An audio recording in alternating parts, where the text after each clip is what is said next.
Do you speak English? I suppose no, sinon tu ne regarderais pas cette vidéo. Alors, cette vidéo est la dernière vidéo de mon top 5 des applications iOS pour apprendre l'anglais. Si ça n'est pas déjà fait, je te recommande d'aller voir les 4 précédentes, ainsi que les articles de blog qui leur correspondent, parce qu'il y a des compléments dans les articles de blog en plus des vidéos.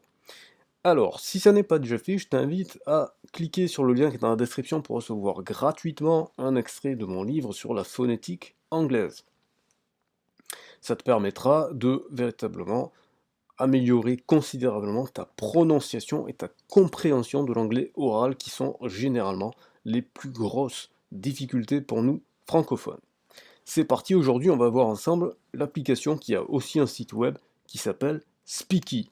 Alors qu'est-ce que c'est que Speaky? Speaky, en fait, c'est un endroit où tu vas pouvoir discuter avec des gens qui sont natifs, et donc c'est l'étape ultime, c'est pour ça que je l'ai placé en dernier de mon top, puisque ça te permet d'être véritablement en contexte réel sans avoir à te déplacer. C'est-à-dire c'est comme si tu voyageais, sauf que t'as pas besoin de voyager, en fait, c'est gratuit du coup. Donc je vais me connecter avec Google, donc c'est la première fois que je me connecte sur ce web, donc du coup c'est comme si j'étais tout nouveau.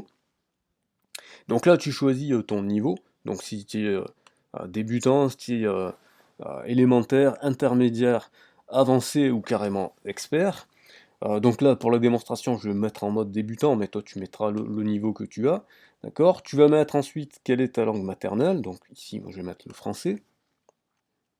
Ensuite, tu vas mettre ton année de naissance, etc. Donc moi, je vais mettre n'importe quoi, juste pour pouvoir me connecter. Je pense qu'il faut être majeur, mais je suis pas sûr. Bon, bref.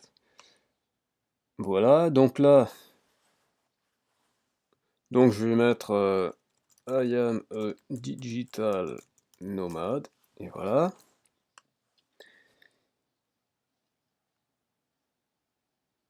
Voilà, donc là, tu vois, on a une interface un peu à la Duolingo avec des petits symboles rigolos. Mais encore une fois, là, il n'y a pas de... Ok, très bien. Bon, et donc là, je vois les gens. Voilà, je vois les gens, je vois leur niveau. Et qu'est-ce qu'on me propose? On me propose que des gens qui sont nativement anglophones et qui veulent apprendre le français. Parce que le principe, c'est que ça repose sur l'échange. C'est-à-dire que moi, je veux apprendre l'anglais, je suis francophone, donc je peux aider des gens qui veulent apprendre le français et qui sont anglophones. Tu vois, c'est le principe du donnant-donnant. Et donc, tu vois, comme ça, tu as accès à plein de gens de partout dans le monde et tu vois à chaque fois leur niveau, tu vois également s'ils sont nouveaux, etc., etc. Et donc tu vas entamer la conversation. Alors là, par contre, il va falloir être validé. Il va falloir être validé. Donc ici, tu vas mettre, par exemple,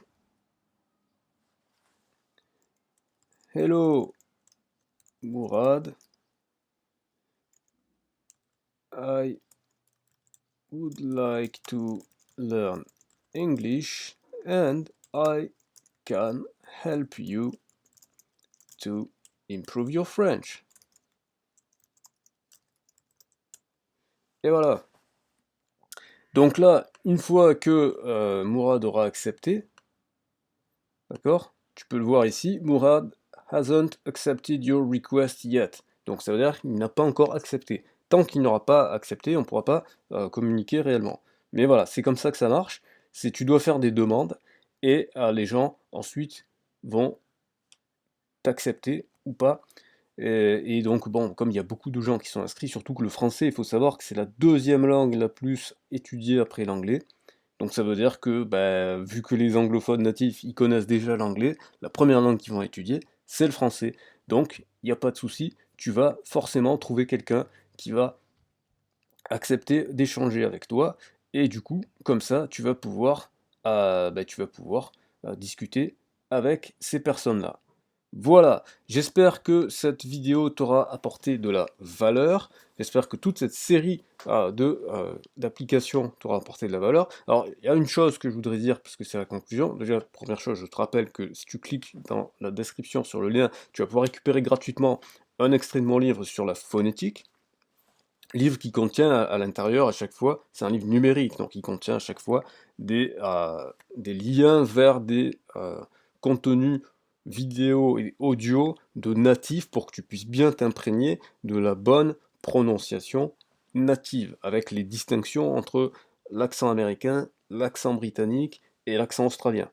Donc c'est vraiment pour travailler l'anglais oral avec la vraie phonétique correcte, hein. Je me suis basé sur énormément de livres de phonétique écrits par des linguistes professionnels, parce que je ne suis pas un linguiste professionnel.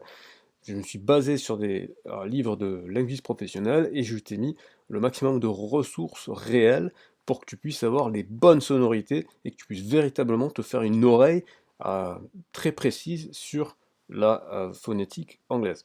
Et ça te permettra d'avoir vraiment un niveau oral très puissant, parce que je pense que si tu étudies mon livre complètement sérieusement, il te faudra minimum 1 an pour étudier tous les exemples que j'ai fournis dans ce livre. Donc c'est un travail qui m'a pris énormément de temps, mais qui te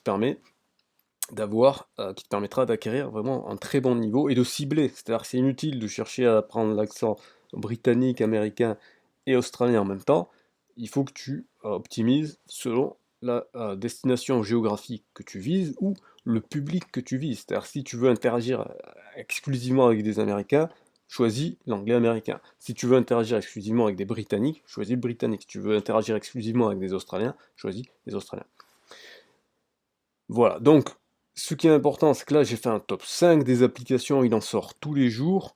Voilà, moi je t'ai dit pour quelles raisons j'ai choisi ces applications-là. J'en ai choisi 5 pour faire une limite, que ça soit pas non plus indéfini. Je pense que peut-être je ferai d'autres tests. Moi ce que je te recommande quand même, c'est de rester focalisé sur les applications principales. C'est-à-dire que euh, Linkvist, c'est l'application vraiment pour aller en profondeur sur le travail grammatical, structure syntaxique, etc. Donc c'est ce qui se rapproche le plus d'un livre. C'est entre guillemets aussi l'application la moins fun, mais c'est ce qui te permettra d'avoir un travail sur le long terme précis, qui te permettra de mesurer ta progression. Speaky, où tu as aussi Tandem, hein, j'aurais pu parler de Tandem aussi, il y en a d'autres. Ce sont des applications, là tu peux changer, ça n'a pas trop d'importance, parce que l'idée c'est que tu puisses établir un contact régulier avec des gens réels, qui te permettront donc du coup de progresser dans ton apprentissage de la langue et surtout de te faire des amis en fait dans ces cultures-là.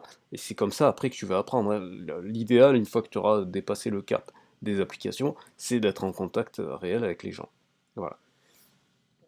Eh ben, j'espère que cette série t'a plu. Tu me dis dans les commentaires ce que t'en as pensé et je te dis à très bientôt sur doyouspeakenglish.fr ou sur YouTube.